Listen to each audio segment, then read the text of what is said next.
कि कोई intelligence failure नहीं था। बाद में एक फ्रंट लाइन की एक इन्वेस्टिगेशन ने भी रिवील किया था कि 2 जनवरी से लेकर 13 जनवरी के बीच में 11 इंटेलिजेंस इनपुट थे। ये बता रहे थे कि कोई किसास हमला हो सकता है, यानी कि बदला लेने की स्ट्राइक हो सकती है। पुलवामा हमले के बाद जब इन्वेस्टिगेशन हुई तो मुदासिर अहमद खान को पुलवामा हमले का मास्टरमाइंड पाया गया। उससे रिलेटेड 2 इंटेलिजेंस इनपुट पहले से ही मौजूद थे। 24 जनवरी 2019 के इंटेलिजेंस इनपुट में बताया गया था कि कुछ आतंकियों ने मुदासिर खान को रिपोर्ट किया है कि आने वाले दिनों में फिदायीन हमला करने के लिए, और ये ग्रुप शाहिद बाबा ग्रुप के कांटेक्ट में था और ये वही ग्रुप था जिसका मेंबर था पुलवामा हमले का बॉम्बर आदिल अहमद डार। 25 जनवरी के दिन जो इंटेलिजेंस इनपुट था, दिसंबर 2016 में प्रधानमंत्री मोदी ने एक रैली में कहा था कि नोटबंदी ने आतंकवाद की कमर तोड़ दी। तो सवाल ये उठता है कि उसके बाद आतंकवादी हमले रुके क्यों नहीं। सिर्फ हम जम्मू एंड कश्मीर की बात करें तो देखो, नवंबर 2016 में हुआ आर्मी बेस अटैक, जुलाई 2017 में अमरनाथ यात्रा अटैक, फरवरी 2018 में संजुवन मिलिट्री स्टेशन अटैक, फरवरी 2019 में पुलवामा अटैक, मार्च 2019 Jammu bus stand grenade blast, जून 2019 अवंतीपुरा में इंडियन पैरामिलिट्री पुलिस पर अटैक,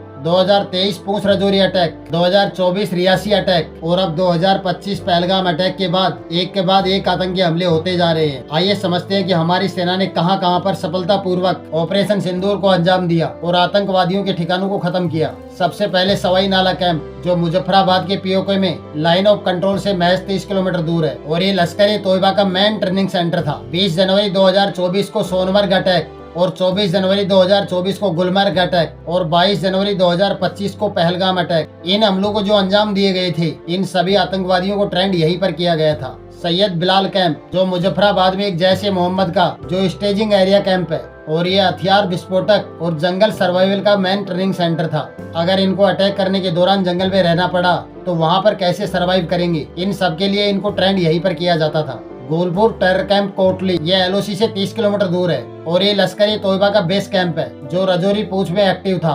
20 अप्रैल साल 2023 में जो पूंछ में जो अटैक हुआ था और 9 जून 2024 को तीर्थ यात्रियों की बस पर जो अटैक हुआ था, इन सब आतंकियों को यहीं पर ट्रेंड किया गया था। और बरनाला टेरर कैंप बीमबर, ये एलओसी से 9 किलोमीटर दूर है। यहाँ पर हथियार हैंडलिंग, आईडी और जंगल सर्वाइव के लिए ट्रेंड करते थे। अब्बास टेरर कैंप कोटले के पास है और ये एलओसी से 30 किलोमीटर दूर है। यहाँ पर लश्कर तोयबा सुसाइड बॉम्बर को यहाँ तैयार करता था और इस बेस कैंप की कैपेसिटी 15 टेररिस्ट को ट्रेंड करने की थी। और जो मेन टेरर कैंप पाकिस्तान के अंदर चल रहे थे, आइए अब इनको समझते हैं। सर्जल कैंप सियालकोट, ये लाइन ऑफ कंट्रोल से महज 6 किलोमीटर दूरी पर है। सांबा कठुआ में 27 मार्च 2025 में जम्मू एंड कश्मीर पुलिस के 4 जवानों की जो हत्या की गई थी, उन आतंकवादियों को इसी जगह ट्रेंड किया गया था। दूसरा मेहमूना जाया कैंप सियालकोट, ये 12 से 18 किलोमीटर लाइन ऑफ कंट्रोल से दूर है और ये हिजबुल मुजाहिदीन का बहुत बड़ा कैंप है और ये कठुआ जम्मू एरिया में आतंक फैलाने का मेन हेडक्वार्टर था। पठानकोट एयरबेस पर जो अटैक हुआ था, वो सब आतंकी प्लान इसी कैंप से तैयार हुए थे और यहीं से ट्रेनिंग लिए थे और इनको यहीं से गाइड किया गया था। मरकज तबा मुरीद कैंप, ये लाइन ऑफ कंट्रोल से 18 से 25 किलोमीटर दूरी पर है। जो 26 नवंबर साल 2008 मुंबई अटैक हुआ था, उसमें 166 निर्दोष लोगों की जान चली गई थी और लगभग 600 लोग घायल हो गए थे। उसमें जो आतंकी आए थे, उन सबको ट्रेंड यहीं पर किया गया था। अजमल कसाब और डेविड हेडली को भी इसी कैंप में ट्रेंड किया गया था। मरकज सुबह अल्लाह टेरर कैंप भावलपुर, ये लाइन ऑफ कंट्रोल से 100 किलोमीटर दूर है। जैसे मोहम्मद का main headquarter. Pathankot airbase attack 2 जनवरी 2016 को पंजाब के पठानकोट भारतीय वायुसेना के एयरबेस पर हमला किया गया था। फिर उसके बाद पुलवामा अटैक 14 फरवरी 2019 को जम्मू कश्मीर के पुलवामा में सीआरपीएफ के कॉन्वॉय पर सुसाइड बॉम्बर अटैक होता है, जिसमें हमारे 40 जवान शहीद हो गए थे। मैंने पुलवामा अटैक पर पूरी डिटेल एक वीडियो बनाई है, आप उसको जाकर देख सकते हैं, तब आपको पता चलेगा जैश ए मोहम्मद कितना खतरनाक है। फिर उसके बाद जम्मू कश्मीर विधानसभा अटैक 1 अक्टूबर 2001, श्रीनगर में जम्मू कश्मीर विधानसभा पर सुसाइड बॉम्बर अटैक किया गया था। IC-814 प्लेन हाईजैक 24 दिसंबर 1999 में इंडियन एयरलाइंस के प्लेन को हाईजैक कर अफगानिस्तान ले जाया गया, जिसके बाद भारत को मसूद अजहर को रिहा करना पड़ा था। इन सभी को ट्रेनिंग यहीं पर दी गई थी। यहाँ पर रिक्रूटमेंट, ट्रेनिंग और माइंड वॉश का मेन सेंटर था और जो बाकी आतंकी थे वो भी अक्सर यहाँ आते थे। आइए दोस्तों समझते हैं भारत की मिलिट्री पावर, जिसका तोड़ पाकिस्तान के पास नहीं है। भारत ने साल 2019 में मिशन शक्ति के तहत anti satellite ASAT missile launch की। ये मिसाइल स्पेस में दुश्मन के सैटेलाइट को नष्ट करने की क्षमता रखती है। इसके जरिए दुश्मन के कम्युनिकेशन और सर्विलांस सिस्टम को पूरी तरह से डिसेबल किया जा सकता है। भारत दुनिया का चौथा देश है जिसके पास ये टेक्नोलॉजी मौजूद है, अमेरिका, रसिया और चीन के बाद, जबकि पाकिस्तान के पास ऐसा कोई हथियार नहीं है जो इसका सामना कर सके। अर्जुन टैंक भारत का सबसे ताकतवर और खतरनाक हथियार। साल 2019 में आया इसका न्यू मॉडल MK-1A, जो पहले से भी ज्यादा स्ट्रॉन्ग और खतरनाक है। इसमें 120 mm की तोप जो लेजर गाइडेड मिसाइलें छोड़ने में सक्षम है। दुश्मन पर कहर बरसाने के साथ साथ ये इतना स्ट्रॉन्ग है कि इस पर किसी भी प्रकार के अटैक का कोई फर्क नहीं पड़ता। इसके साथ ही इसकी स्पीड इतनी तेज है कि कुछ ही पल में दुश्मन को खत्म कर सकता है, जबकि पाकिस्तान के पास ऐसा कोई हथियार नहीं है जो इसका सामना कर सके। राफेल फाइटर जेट भारतीय वायुसेना की ताकत जिसे देखकर दुश्मन कांप उठता है। इसकी मिसाइल 150 किलोमीटर से भी ज्यादा दूर तक सटीक वार कर सकती हैं, यानी कि दुश्मन को बचने का कोई मौका नहीं मिलता। और जानते हो इसकी सबसे खतरनाक चीज क्या है? इसकी स्टेल्थ टेक्नोलॉजी, जिससे दुश्मन के रडार सिस्टम को चकमा देकर सीधा अटैक कर सकता है। युद्ध के दौरान इसकी सबसे बड़ी ताकत, ये हवा से हवा और हवा से जमीन दोनों तरफ से अटैक करने में माहिर है और इसे कहीं से भी लॉन्च किया जा सकता है। पाकिस्तान की एयरफोर्स में आज की डेट में इसका सामना करने के लिए कुछ भी नहीं है। Pinaka multi barrel rocket launcher ये 90 किलोमीटर तक सटीक हमला कर सकता है, यानी कि दुश्मन के पास बचने का कोई मौका नहीं। और इसकी सबसे बड़ी ताकत, ये मल्टीपल रॉकेट एक साथ छोड़ सकता है। पिनाका MK सेकंड और भी ज्यादा ताकतवर है। ये सीधा टारगेट सेट करके दुश्मन को खत्म करने में माहिर है। K9 वज्र तोप युद्ध के मैदान की असली ताकत, ये 45 किलोमीटर दूर तक सटीक हमला कर सकती है और ये 15 सेकंड में 3 गोले दागने की ताकत रखता है, जिससे दुश्मन को पलटवार करने का भी मौका नहीं देता। ये रेगिस्तान, पहाड़, किसी भी मुश्किल इलाके में पूरी ताकत से वार करने में सक्षम है। निर्भय क्रूज मिसाइल ये भारत की सबसे ताकतवर और लंबी दूरी तक अटैक करने वाली मिसाइल है। ये लगभग 1000 किलोमीटर से ज्यादा दूर तक दुश्मन के निशानों को सटीक निशाना बनाकर उनको नष्ट कर सकती है। और इसके सबसे बड़ी चीज, ये दुश्मन के रडार सिस्टम को चकमा देने में माहिर है। इसमें टेरेन कंटूर मैपिंग टेक्नोलॉजी है और इसी वजह से ये दुश्मन के डिफेंस सिस्टम को पूरी तरह से तहस नहस कर सकती है। अगर दुश्मन को जड़ से खत्म करना है तो ये उसकी सभी सुरक्षित जगहों पर सीधा अटैक कर सकती है। प्रलय मिसाइल भारत की सबसे खतरनाक बैलिस्टिक मिसाइल, ये 500 किलोमीटर दूर तक अपना टारगेट सेट करके उस पर अटैक कर सकती है। इसमें 1000 किलो तक का पेलोड ले जाने की ताकत है और सोचो ये जिस जगह अटैक करेगी वहाँ पर सब कुछ खत्म हो जाएगा। और इसकी सबसे बड़ी खतरनाक चीज, ये लाइट की जैसी तेज स्पीड, जिस कारण इसको रोकना ऑलमोस्ट इम्पॉसिबल है। हाइपरसोनिक मिसाइल युद्ध की सबसे तेज और सबसे खतरनाक ताकत, इसकी स्पीड 7 मैक यानी 8575 किलोमीटर प्रति घंटे से भी ज्यादा इतनी तेजी से अटैक करती है, जिस वजह से इसको ट्रैक करना ऑलमोस्ट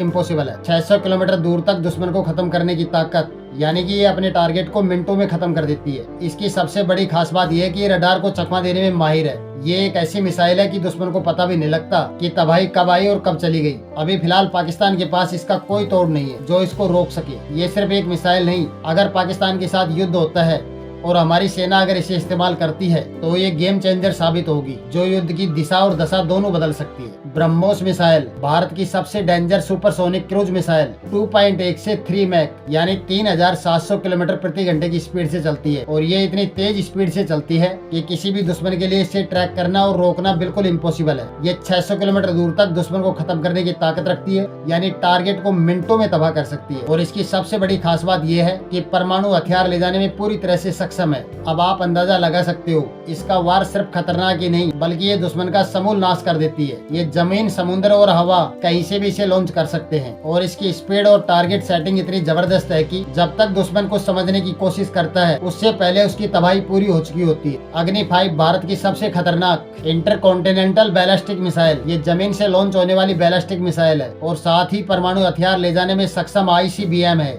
इसकी अटैक करने की ताकत लगभग 7000 किलोमीटर से भी ज्यादा है, यानी कि भारत से लॉन्च होकर दुनिया के किसी भी कोने में तबाही मचा सकती है। ये 3 चरणों वाली मिसाइल है जो मोबाइल लॉन्चिंग सिस्टम से भी दागी जा सकती है। और इसकी खास बात, ये ठोस ईंधन से भी चलती है, जिससे ये सबसे ज्यादा भरोसेमंद और फास्ट बनती है। ट्यूब में कैप्सूल के रूप में बंद होने की वजह से इसे कहीं भी ले जाना आसान होता है, जिससे भारत की स्ट्राइक कैपेबिलिटी और भी ज्यादा डेंजर हो जाती है। इसकी स्पीड 29,400 किलोमीटर प्रति घंटा है। ये इतनी फास्ट है कि इसे ट्रैक करना लगभग इम्पॉसिबल है। अगर दुश्मन इसे ट्रैक करने की कोशिश भी करेगा, तबाही उसके समझने से पहले ही पूरी हो चुकी होगी। MIRV सॉफ्टवेयर से लैस, यानी कि एक ही मिसाइल मल्टीपल टारगेट पर एक साथ अटैक कर सकती है। और ये मिसाइल नहीं, पाकिस्तान का समूल नाश है। ये युद्ध की दिशा और दशा दोनों बदलने में गेम चेंजर है। रिपोर्ट देखिए, जिसमें डिफेंस मिनिस्ट्री ने पार्लियामेंट की स्टैंडिंग कमेटी को बताया कि आर्मी में करंट ऑफिसर का नंबर है 42095, जबकि ऑथराइज स्ट्रेंथ है 55,538। देश में करीब 8,400 आर्मी ऑफिसर्स की कमी है और 92,400 सोल्जर्स की कमी है। कुल मिलाकर आर्मी में 1 लाख से ज्यादा आर्मी पर्सनल की शॉर्टेज है। इस शॉर्टेज की वजह क्या है? इस शॉर्टेज की वजह से सोल्जर्स को एक दूसरी जगह शिफ्ट कराया जा रहा है पहले से ज्यादा रेट पर। सवाल ये उठता है कि ये शॉर्टेज क्यों? लेकिन आप अगस्त 2022 की द टेलीग्राफ की इस रिपोर्ट को देखिए कि कोविड के 2 सालों में आर्मी के अंदर रिक्रूटमेंट नहीं हुई, इसलिए आर्मी में 1 लाख से ज्यादा ट्रूप्स की कमी है। और अब इस रिपोर्ट की हेडलाइन को देखिए, अगले 3 साल में आर्मी स्ट्रेंथ को 2 लाख से ज्यादा कट करने का प्लान है। क्या सेंस बना इस बात का? एक मिनिस्ट्री ऑफिशियल ने कहा कि आर्मी अपनी ट्रूप स्ट्रेंथ का रैशनलाइजेशन कर रही है। इसे सैलरी और पेंशन का खर्चा कम करने के अटेम्प्ट के रूप में देखा जा रहा है। विनय नारवाल की बहन ने हरियाणा के चीफ मिनिस्टर नायब सैनी के आगे रोते हुए कहा कि उनके भाई 1.5 घंटा तक जिंदा थे। अगर वहाँ पर आर्मी होती तो उन्हें बचाया जा सकता था, लेकिन वहाँ पर कोई नहीं आया। कोई नहीं आया वहाँ पे 1.5 घंटा, वो जिंदा था तब तक कोई नहीं आया वहाँ पे। अगर कोई हेल्प होती, आर्मी होती तो मेरे को बच सकता था, कोई नहीं आया वहाँ पे।